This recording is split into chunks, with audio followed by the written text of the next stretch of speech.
Ya, pemirsa, apa kabar Anda? Toko kita hadir kembali lagi bersama saya Adam Lubis, dan di toko kita kali ini saya akan mengajak Anda untuk mengenal lebih dekat dengan sosok hari ini, yaitu beliau adalah rektor dari Institut Pertanian Bogor, Dr. Arief Satria. Apa kabar Pak Arief? Oke. Alhamdulillah baik. Alhamdulillah baik. Pak Arief, ini bicara mengenai sebagai rektor IPB. Ini kabarnya namanya berganti. Ini udah fix ganti atau belum nih Pak? Bahasa Inggrisnya saja. Oh, bahasa Inggrisnya saja. Tetap Oke. Institut Pertanian Bogor, tetap IPB. Oh, bahasa Inggrisnya IPB Bahasa Inggrisnya University. IPB University.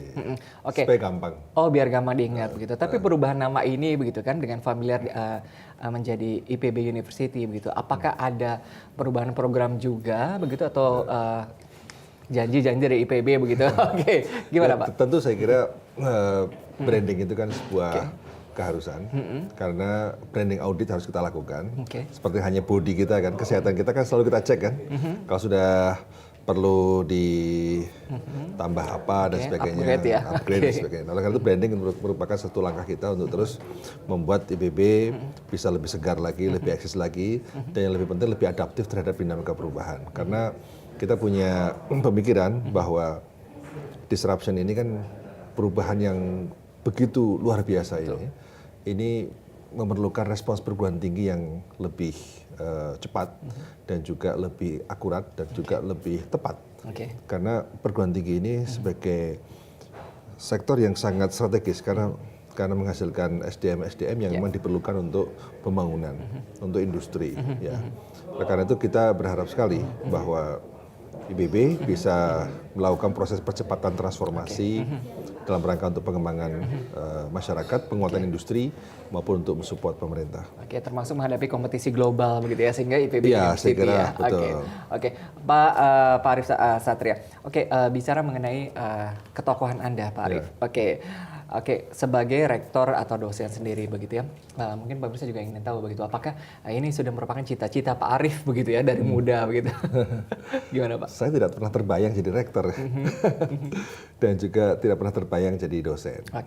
Jadi saya punya cita-cita dulu ingin jadi arsitek, ingin menjadi planner, ingin manage sesuatu dan sebagainya. Tapi intinya memang jadi dosen, jadi peneliti bukan cita-cita sejak kecil. Tapi setelah jadi mahasiswa, baru mulai terpikir bahwa ini dunia yang saya kira sangat penting untuk terus digeluti karena berkaitan dengan pengembangan ilmu dan bagaimana kita bisa mengisi celah-celah pengembangan keilmuan untuk Indonesia ini. Ya dari mulai perjalanan karir sendiri begitu. Ini saya sempat baca-baca begitu ya. Ini kabarnya benar nggak sih? Saya pengen konfirmasi juga pemirsa begitu ya. Gaji pertama katanya 200.000 begitu. Ceritanya gimana begitu ya? Oh enggak, saya kira semua orang yang bekerja di institusi pemerintahan ya sama. Gaji ya pertama kali 150.000, ya kemudian 200.000. Itu suatu hal yang menurut saya ya biasa saja. Ketika kos-kosan juga 200.000. Jadi ya hampir impas saja. Oh gitu ya. Impas saja untuk bayar kos-kosan. Pas begitu ya, masuk langsung keluar lagi gitu ya. Tapi bagi kita yang penting adalah pada waktu itu bukan pendapatan jangka pendek, tapi kita melihat untuk karir masa depan. Betul. Karena untuk menjadi dosen ya dimanapun semua orang akan merasakan hal yang sama. Apalagi di dunia PNS ya, dari dulu sampai sekarang ya kayak gitu. Artinya tidak bisa disandingkan dengan pendapatan-pendapatan di sektor swasta. Iya.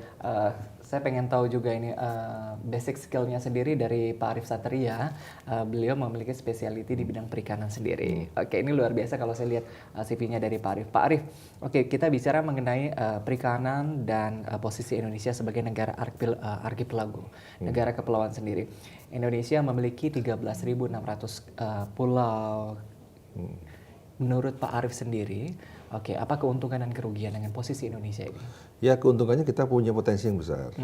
Potensi dalam hal sumber daya alam yang begitu melimpah, dan itu merupakan potensi ekonomi yang dahsyat sekali.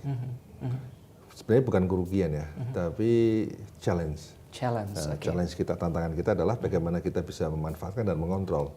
Karena dengan banyaknya pintu masuk ke Indonesia, ya kita semakin tertantang untuk bisa meningkatkan kualitas pengawasan. Nah, oleh karena itu sebenarnya untuk sektor kelautan dan kemaritiman itu merupakan sektor yang andalan menurut saya. Karena di Indonesia ini ada 4 sektor yang menurut saya sangat penting untuk didorong. 1, sektor kemaritiman. 2 adalah sektor agro. 3, industri kreatif. 4, pariwisata. Jadi kalau kita konsisten fokus pada 4 bidang ini, soalnya Indonesia akan lebih maju lagi. Karena memang ini sudah mempertimbangkan keunggulan komparatif maupun kompetitif kita. Alam kita luar biasa. Ya. Jadi kalau kita mampu mendayagunakan potensi tidak hanya ikan ya, tapi di dalamnya kan juga bagaimana kita manfaatkan untuk bioteknologi dari produk-produk laut. Kita manfaatkan laut sebagai sumber energi. Kita manfaatkan laut sebagai sumber untuk wisata. Itu dahsyat sekali. Nah, menarik begitu. Apakah potensi ini memang sudah digali seutuhnya sendiri? Melihat begitu ya, banyak statement yang mengatakan bahwa Indonesia belum masuk kategori sebagai negara maritim kabarnya ya. Masih sebagai negara kepulauan. Tanggapan dari Pak Arief gimana? Ya betul, karena kenapa belum sebagai negara maritim? Karena sumbangan sektor maritim pada ekonomi kita kan masih belum maksimal, belum seperti negara-negara lain. Betul. Contohnya Thailand ini tadi saya sempat baca begitu ya, sumbangan dari sektor perikanan sendiri sudah mencapai 48% begitu ya untuk pendapatan negara sendiri. Indonesia baru 11% sendiri. Tantangan atau kesulitannya apa sih Pak yang dihadapi Indonesia untuk? Tapi menurut saya Thailand tidak sampai 48% untuk perikanan ya. Barangkali untuk lebih besar tapi dari Indonesia. Ekspornya iya, untuk ekspor perikanan iya. Tapi kalau produksi jauh di bawah kita. Kita ini produksi nomor 2 terbesar di dunia. Jadi kalau dari sisi volume, kita ini luar biasa. Ya. Thailand itu jauh di bawah kita. Tapi dari sisi nilai ekspor, ekspor kita kan masih di bawah 5 miliar US dollar. Thailand sudah di atas itu. Yang menarik adalah Vietnam. Vietnam itu pada tahun 2000, ekspor dia 800 juta US dollar, kita sudah 1,2 miliar US dollar. Artinya sudah selisih 400 juta US dollar. Tapi sekarang Vietnam sudah di atas 6 miliar US dollar, kita masih di bawah 5 miliar US dollar. Oke, nanti kita akan bahas terkait dengan kesulitan-kesulitan apa saja sih. Tapi saya pengen tahu sendiri begitu ya. Pak Arief, kalau kita bicara mengenai tadi Indonesia sebagai negara kepulauan sendiri begitu ya. Ini tentunya menjadi challenge sendiri bagaimana tadi begitu ya, mungkin kita tidak bukan yang laut lepas begitu ya, ada 13.600 begitu ya, kemudian juga ada banyak sekali masyarakat yang tinggal di pesisir pantai begitu. Apakah ini menjadi satu kesulitan begitu ya? Tadi sebagai misalnya tadi Anda katakan challenge-nya sebagai pintu masuk sendiri. Kemudian tapi bagaimana sendiri dari penduduk sendiri begitu ya, masyarakat Indonesia sendiri melihat bahwa ini tidak hanya sekedar challenge tapi juga sebenarnya potensi sendiri bagi masyarakat pesisir sebagai tadi mungkin pendapatan juga begitu. Iya, secara ekonomi kan tidak hanya peningkatan devisa, tapi justru menjadi sumber pendapatan. Sektor ini sektor yang luar biasa karena memang mudah diakses oleh masyarakat siapapun. Apalagi misalnya untuk budidaya rumput laut. Rumput laut itu yang ditaruh saja bisa hidup. Sepanjang kita mampu untuk bisa menjaga kualitas air. Kemudian yang kedua adalah sektor-sektor lain, sektor perikanan, sektor yang memang selama ini ya dimanfaatkan oleh nelayan, namun persoalannya adalah nelayan-nelayan yang bergerak di bidang perikanan, mayoritas masih didominasi oleh skala kecil. 90% lebih masih skala kecil. Yang industri yang di atas 30 GT itu masih kurang dari 5%. Nah, itulah tantangan kita, bagaimana mendorong satu, meng-scale up para nelayan itu supaya bisa meningkatkan skala ekonominya, sehingga produksi meningkat. Ya. Kemudian yang kedua, ya itu, meningkatkan kualitas.